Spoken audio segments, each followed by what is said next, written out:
This whole USA versus Iran conflict didn't just appear out of thin air like random political drama. This tension has been building for more than 70 years, and the origin story starts in 1953 when Iran's democratically elected Prime Minister, Mohammad Mossadegh, decided to nationalize the country's oil, basically saying foreign powers don't control our resources anymore, which made Britain furious and made the United States nervous during peak Cold War paranoia. So the CIA backed a coup that removed Mossadegh and strengthened the Shah, a pro-Western monarch. Washington saw it as protecting stability and stopping Soviet influence, but many Iranians saw it as America interfering in their sovereignty, and that resentment didn't disappear. It quietly burned under the surface for decades. Fast forward to 1979 and everything explodes. The Iranian Revolution overthrows the Shah, the Islamic Republic rises under Ayatollah Khomeini, and overnight America goes from strategic ally to official enemy.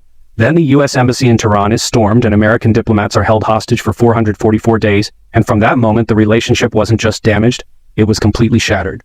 Throughout the 1980s and 1990s, the U.S. supports Iraq during the Iran-Iraq War. Sanctions increase, distrust deepens, and Iran begins expanding its regional influence through allied groups in Lebanon, Syria, Iraq, and later Yemen, while America strengthens its alliances with Israel and Gulf nations like Saudi Arabia and the UAE. This isn't direct war, it's geopolitical chess. Pressure without open invasion. Now Israel becomes a central piece of this story because Israeli leadership views Iran's government as a serious security threat, especially due to hostile rhetoric and Iran's support for groups like Hezbollah. And since the United States and Israel maintain one of the closest military alliances in the world, sharing intelligence, defense systems, and strategic coordination, when Israel sees Iran as a danger, Washington pays attention. Then the nuclear issue becomes the flashpoint. Iran insists its nuclear program is for peaceful energy, while the US and Israel argue it could become weapons capable. In 2015, a nuclear agreement is signed to limit Iran's enrichment activities in exchange for sanctions relief. Tensions cool briefly, but in 2018 the US withdraws from the deal and reimposes heavy sanctions. Iran's economy struggles, nuclear activity increases again, and what follows is years of shadow conflict, cyber operations, tanker incidents, drone strikes, targeted killings, and regional proxy clashes. Constant friction without officially declared war.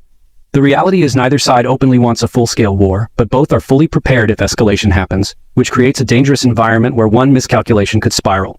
Add the Strait of Hormuz into the equation, a narrow waterway where nearly 20% of the world's oil passes, and suddenly this isn't just regional tension, it's a global economic risk, because disruption there would spike fuel prices worldwide and shake financial markets instantly.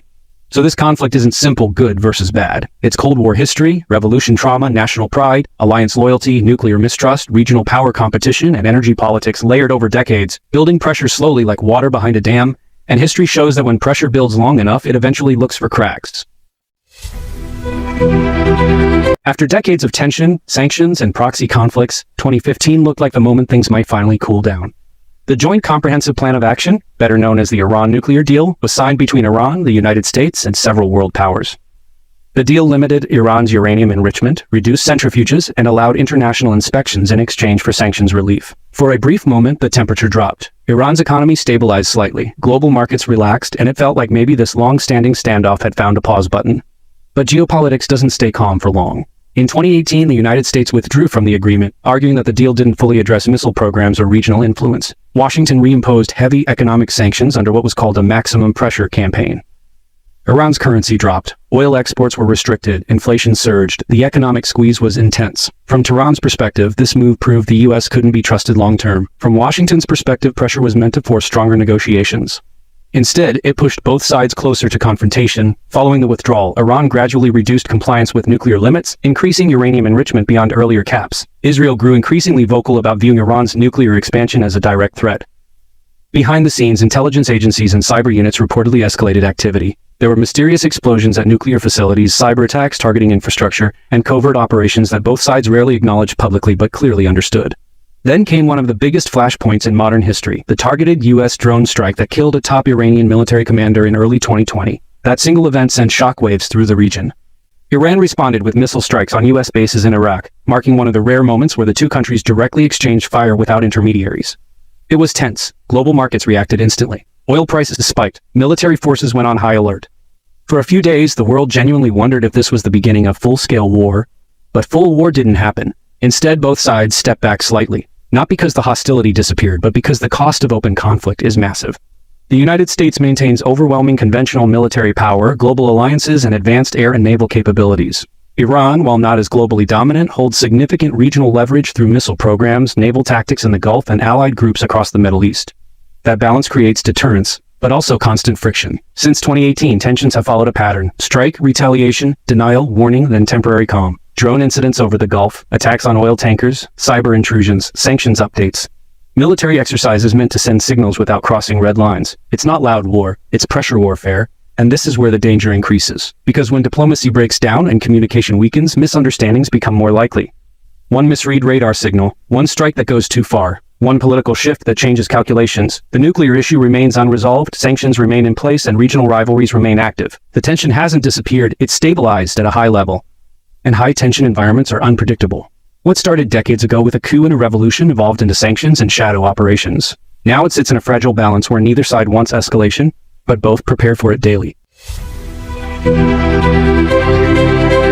After the US drone strike that killed Qasem Soleimani in early 2020, the entire Middle East shifted into high alert mode because this wasn't some quiet sanction or cyber move. This was a direct elimination of one of Iran's most powerful military figures, a man deeply tied to regional operations stretching from Iraq to Syria, and for Iran this crossed a red line.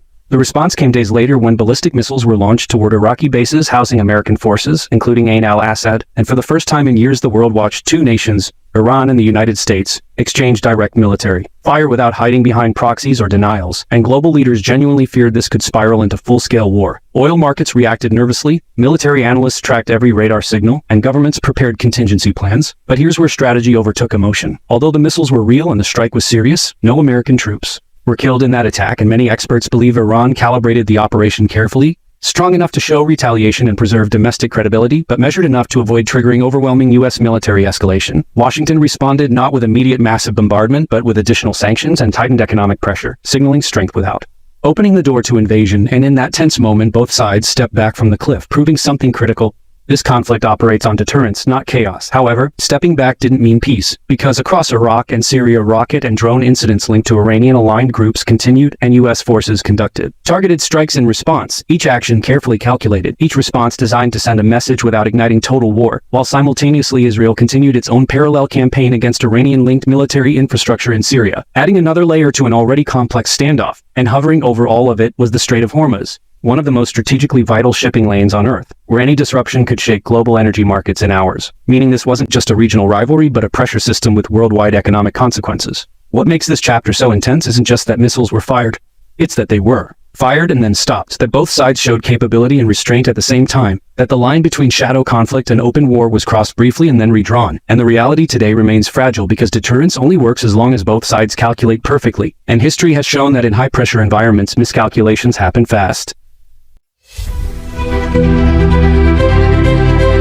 After the missile exchange cooled down and both sides stepped back from direct confrontation, the conflict didn't end. It transformed into something quieter but just as intense, shifting from open strikes to economic pressure, cyber operations, and strategic positioning across the region. The rivalry between the United States and Iran moved into what analysts call gray zone conflict, where power is applied without formal war declarations.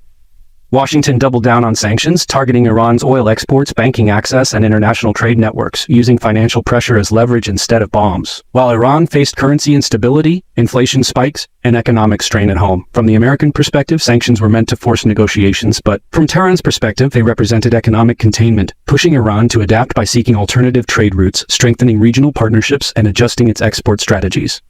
At the same time, cyber capabilities became a silent weapon on both sides because digital operations can disrupt infrastructure, logistics, or financial systems without triggering immediate military retaliation, making cyberspace a powerful battleground where actions can be denied publicly while still sending strategic messages. Meanwhile, the Strait of Hormuz remained a constant flashpoint, as a significant share of global oil shipments passes through that narrow corridor, meaning any naval tension, tanker seizure, or drone incident immediately affects global energy markets and sends signals far beyond the Middle East. The United States maintained military bases across the Gulf region to reinforce deterrence, while Iran continued strengthening missile capabilities and regional alliances, creating a layered balance where each side signals strength but avoids crossing into full-scale war. This phase of the conflict isn't defined by daily explosions but by sustained pressure. Sanctions instead of invasions, cyber operations instead of air campaigns, naval maneuvering instead of fleet battles. And it can stretch for years because it operates below the threshold of declared war. The tension persists not because leaders want total conflict, but because both understand the immense economic and military consequences that open war would bring, making this rivalry a long strategic standoff shaped by deterrence, economic leverage, technological competition, and regional influence rather than constant battlefield confrontation. Up to this point, the rivalry between the United States and Iran has survived on deterrence, calculated restraint, and economic and military pressure. But the question everyone quietly asks is what would actually happen if that restraint fails? Not in movies, not in hype, but realistically, step by step. If a full-scale war ever began, it likely wouldn't start with an invasion fleet landing on beaches. It would start with rapid missile and air exchanges because Iran possesses a significant arsenal of ballistic and cruise missiles capable of targeting regional military bases, energy infrastructure, and strategic facilities. And U.S. forces in the Gulf region would immediately move into defensive posture, activating missile defense systems and air superiority operations, meaning the skies over parts of the Middle East could become contested airspace within hours. The United States holds overwhelming air and naval superiority with aircraft carriers, long-range bombers, stealth aircraft, and precision-guided munitions likely targeting Iranian missile launch sites, air defense systems, command centers, and naval assets, focusing on quickly degrading Iran's military capability rather than occupying territory. Iran's response would not rely only on conventional forces. It would activate regional networks and asymmetric tools, including missile strikes, drone operations, and leveraging allied groups across neighboring states, with the Strait of Hormuz immediately becoming a flashpoint where even temporary disruption could send global oil prices surging within hours and ripple through global economies. Cyber operations would intensify dramatically, with energy grids, logistics networks, and communication systems as potential targets because modern war extends far beyond physical battlefields into digital and economic domains. Israel's position would be critical. If threatened, swift responses could expand the conflict further, while regional governments would face high-stakes decisions on alignment, airspace, and base access. Analysts consistently note that sustaining war would be extremely complex. Iran's mountainous and urban terrain makes ground invasion costly, meaning most projections focus on air-sea conflict and strategic strikes rather than full occupation. On top of that, global consequences would emerge immediately. Energy markets reacting, shipping costs surging, and diplomatic pressure from major powers to prevent uncontrollable escalation, while international organizations push for ceasefire negotiations. The key point is that a full-scale war would not be clean, quick, or isolated. It would reshape regional stability, global markets, and geopolitical alliances almost overnight. That's why deterrence still holds. Because all actors understand that once escalation crosses a certain threshold, controlling it becomes extremely difficult. So far, history shows calculated tension instead of total war. The missiles that have flown were limited, the strikes were measured, the responses were controlled, but the possibility of full war remains, not because conflict is inevitable, but because high-pressure systems always carry risk. Even after years of missiles, sanctions, cyber operations, and regional pressure, the USA-Iran standoff isn't over. It has evolved into a multi-layered strategic chessboard where every move is watched, measured, and calculated, and the future depends on three main factors: diplomacy, regional influence, and global power shifts.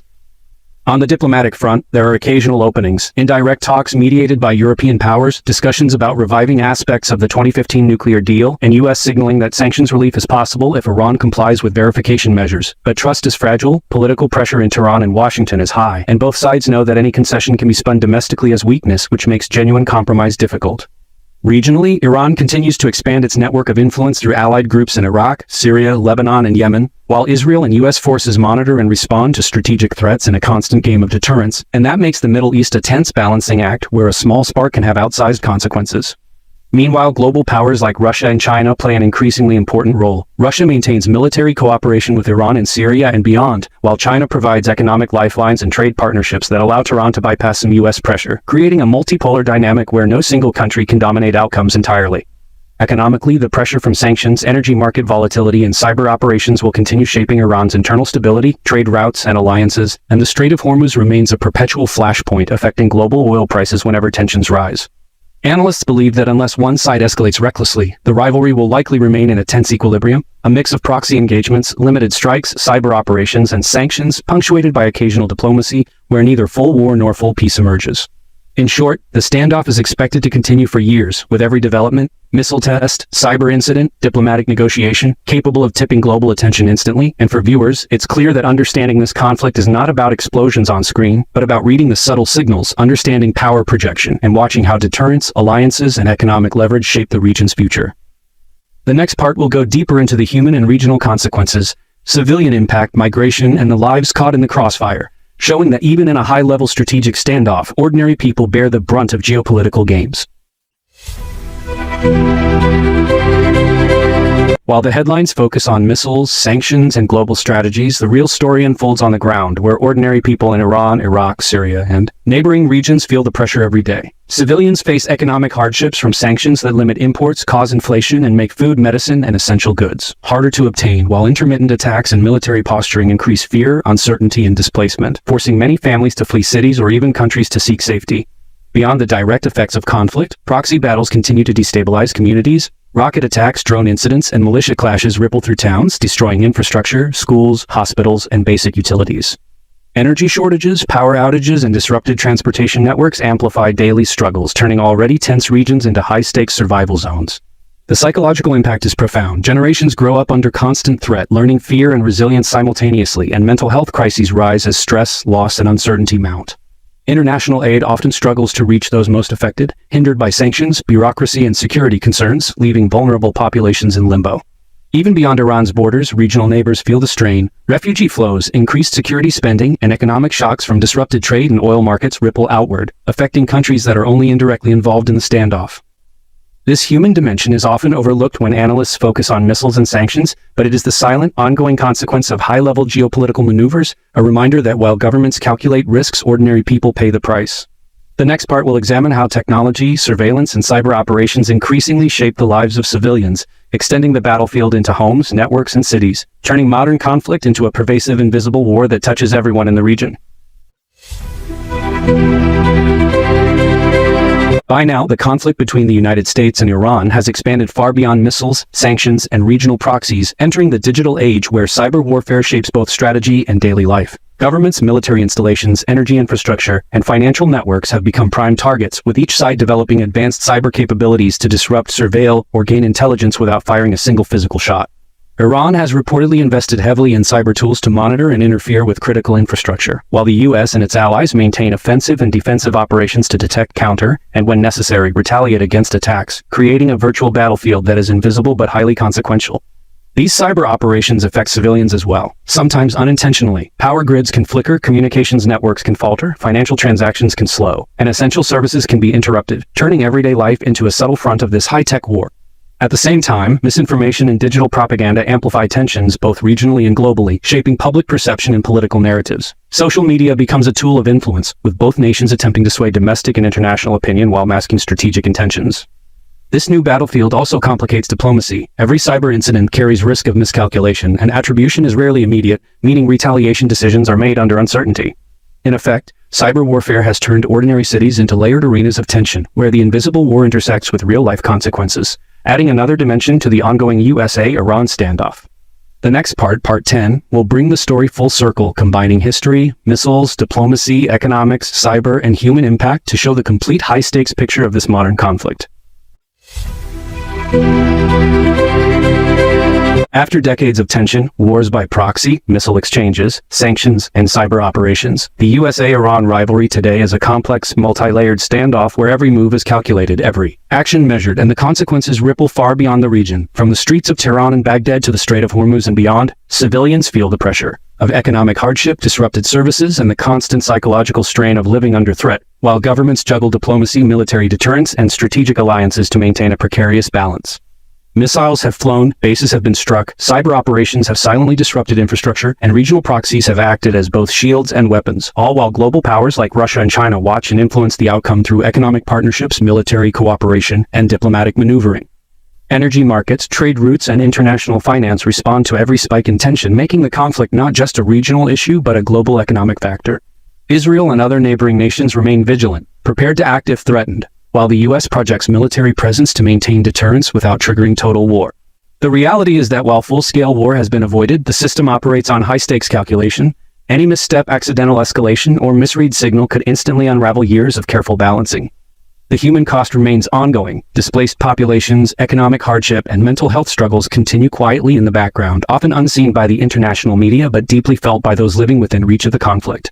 From sanctions to missiles, cyber battles to diplomatic negotiations, the USA-Iran story is a modern geopolitical saga of tension, deterrence, and global consequence, a high-wire act where strategy and restraint are the only things preventing the simmering rivalry from boiling over into total catastrophic war. This concludes the 10-part series, providing a full cinematic, dark, and dramatic narrative of the ongoing standoff, showing how history, power, human lives, and global influence all intertwine in one of the world's most dangerous geopolitical conflicts.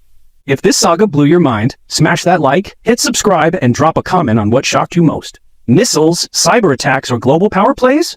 Don't sleep on this, fam! Share it, stay woke, and hit the bell so you catch every crazy twist in this USA versus Iran saga.